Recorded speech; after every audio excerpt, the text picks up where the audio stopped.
Hello and welcome to Quilt Addicts Anonymous. I'm Stephanie Soebbing. Today we're going to be doing a free motion quilting tutorial, and I'm actually going to be doing kind of a voiceover as you see the video of me quilting Star Sign, our latest release. This is our original pattern that was designed to go with Celestial, designed by Yelena Brixenkova for Figo Fabrics.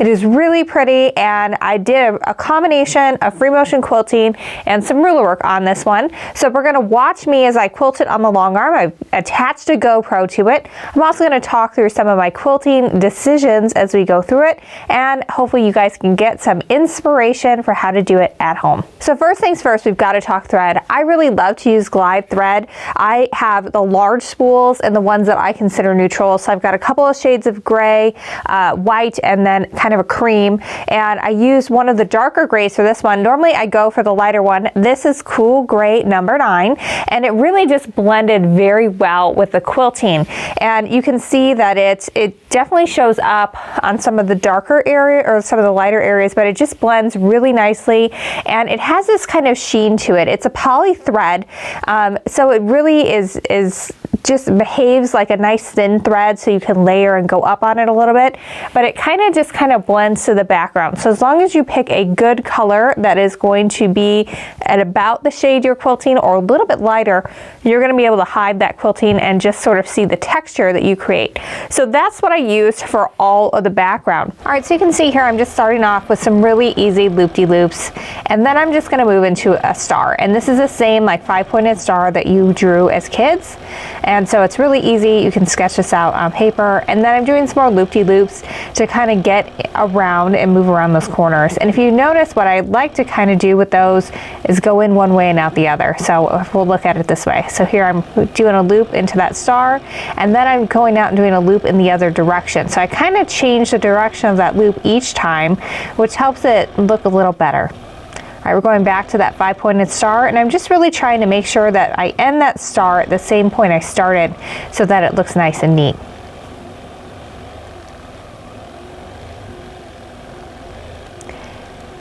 Those loops are really great for working into those corners where those stars are. You can really get in them well.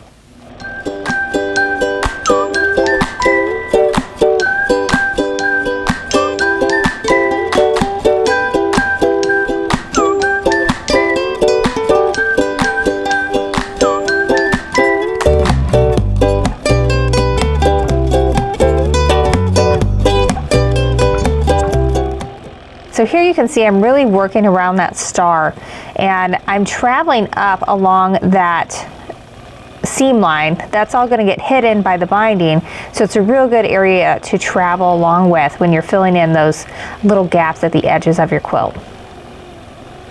When I go ahead and work my way around the quilt, I either do one of two things. I either go up and down, or I'm kind of going side to side. In this case, I was mostly going up and down and working my way side to side as I did it. So here I made it all the way down to the area that I was able to work with inside of the throat of my long arm, and then I'm working my way back up and then end up with a little star here, and then I'm going to do some more loop-de-loops. I kind of was doing about 4 or 5 loop-de-loops in between stars, but what I was really trying to do was make sure that the stars are surrounded by the loop-de-loops, so that way it kind of just gave some nice texture of like some swirlingness in the sky, which is just a tiny little star here and there. We're going to go ahead and speed it up a little bit here, and don't worry, I'm not actually quilting this fast. We're just playing it back at a little bit faster speed, so that way you can see how I worked my way around the quilt using this really simple free motion quilting design.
so this is pass number 2, and so at this point I'm just kind of filling in. You can see I was working around those stars, got a little star in there too, and so I'm just working my way around with those loop-de-loops, and this is a really great way to just move around your quilt and really fill in that space evenly.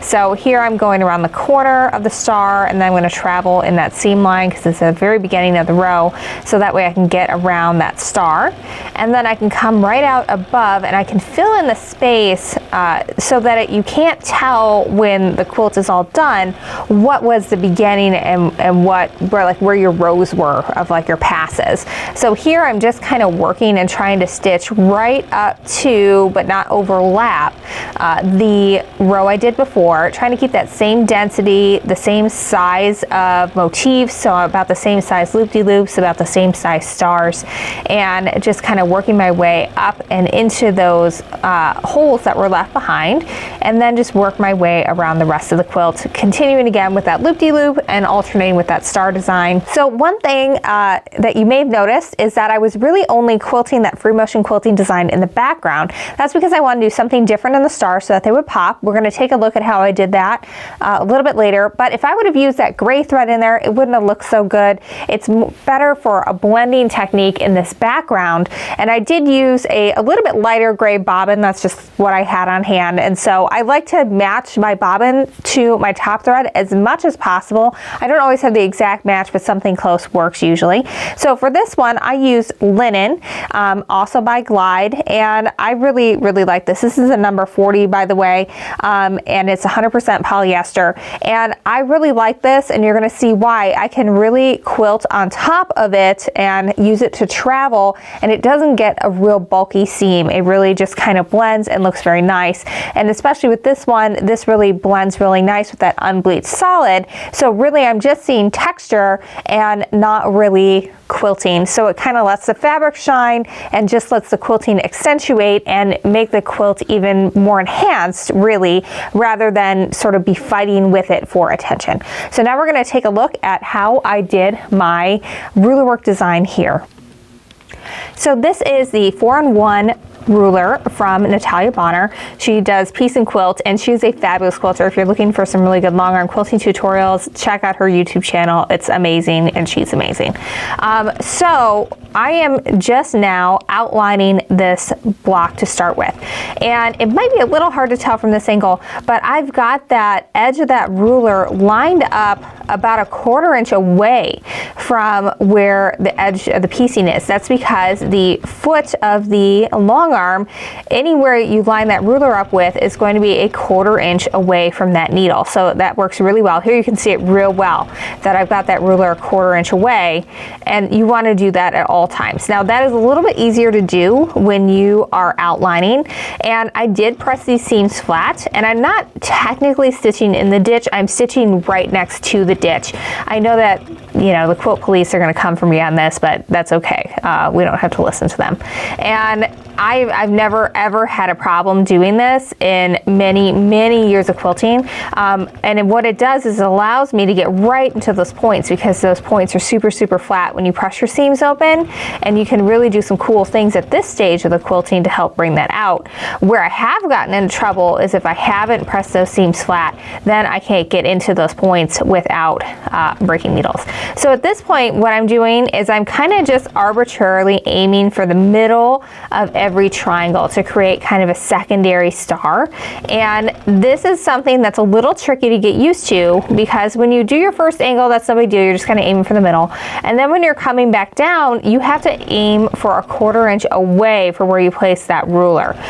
It probably is going to be a little bit easier to tell on this next triangle here. So here we're kind of aiming for the middle, and here I'm a good 1/4 inch away from that point. If you put it right on the point, you're going to stitch 1/4 inch away from it. So you need to kind of get used to angling that, and you know, that just takes practice. You know, you're not going to get it your first time out, but you will get better at it the more you work with it. And I'm right-handed. I usually hold the ruler in my, well, I always hold the ruler in my left hand, and then I drive the machine with the right, and go from there. And so now I'm outlining the center, and I tend to keep the ruler, if I can manage it, on the left side and the bottom. That works really well for me. Occasionally I'll put it on top, but I just have an easier time going that way. So now I'm stitching next to the ditch for going all around, and then I'm just going to do some arbitrary straight lines to kind of accentuate this star a little bit. So I'm going to go from the corner to about the middle of an opposite triangle, and then I'm going to go again to about the middle of an opposite triangle, and I'm just going to keep working my way around the quilt block like this. And I did each one just a little bit different. It kind of adds to the uniqueness of it and that it's handmade. But as the thing you want to work on if you're doing ruler work for the first time is that you always keep the edge of that ruler foot in contact with the ruler at all times. That's how you get your straight, nice lines or your nice even curves. All right, so this one was at the end, so I could just quilt right off. This one I had to lock my threads in place, and this is just one of the smaller ones. I think the one before was either the middle or the biggest one. And so I did basically the exact same process there. Oops, got off a little bit. See, even the pros screw it up every once in a while. So it's the exact same process for going around, but it's gonna look a little bit more dense when it's quilted. And I didn't do as many lines going back and forth in the center of these just because there was kind of a lot going on otherwise. It created a lot of texture. So just, you know, have some fun with it and make it your own and have some and play with this. I really, really love ruler work because it really just helps me look like a better quilter than I actually am. That's the truth. It just allows me to really look at what I'm doing and just really do a great job with it and make everything just look absolutely perfect.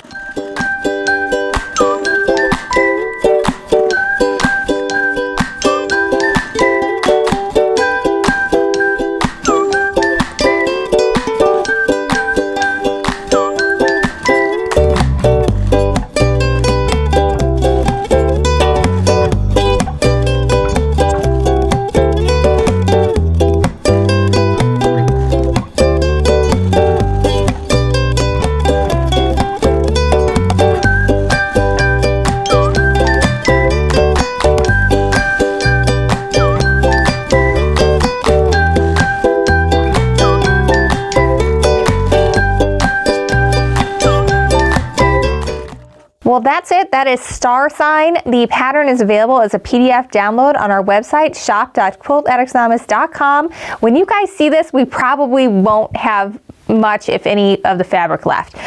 Fabric Company is mostly designed as a one and done kind of a thing, and since we do a lot of kits, we typically don't reorder unless we can get the whole line, and we can't do that anymore with Celestial because it's beautiful and stunning.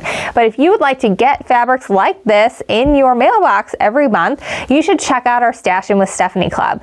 Our members get a bundle of fabric from fabrics like these. It's just released modern line, and then I design a pattern to go along with it, and it's been inspired by it, so it's meant to sort of bring out the best of that fabric. And then we just started doing a new series where we're chatting with the designer of the line so you can get to know them and their process a little bit better. So you can watch that on our YouTube channel. And then also we're going to try to do these videos too where I kind of show you my thoughts as I quilt it as well, to give you some ideas and some tips and tricks as you are working at home. So when you subscribe, we also send you a coupon code where you can download all of our previous patterns that we've released as part of the Stash In with Stephanie Club for free. And we also send you an exclusive coupon that you can use to get my book, Fat Quarter Workshop. It is a bestseller in the quilts and quilting category on Amazon. I never thought I'd be able to say that, but if you get it from us, I'll sign it for you and ship it out. And we just got all of them back in stock. The first printing sold out in less than 2 months, which is just bananas. I can't believe that happened. But anyway, check it out. Fat Quarter Workshop. These are our 12 or 10 most popular Stash In with Stephanie patterns of all time. They're now only available in the book. You can't get them on our website anymore. Plus 2 exclusive ones that were never released before. And I'm actually working on a volume 2. So we are finalizing the quilt designs for that now. And then I'll be turning that in this spring to the publisher. And I think it's coming out in the fall. So we'll keep you updated with that. All right, so thanks so much for following along. Check out Stash In with Stephanie at shop.quiltaddictsanonymous.com. I hope you have used this. You can work this design in. It works great for kids quilts and patriotic quilts as well. And ruler work is super fun. I highly recommend you give it a try. All right, until next time, happy quilting.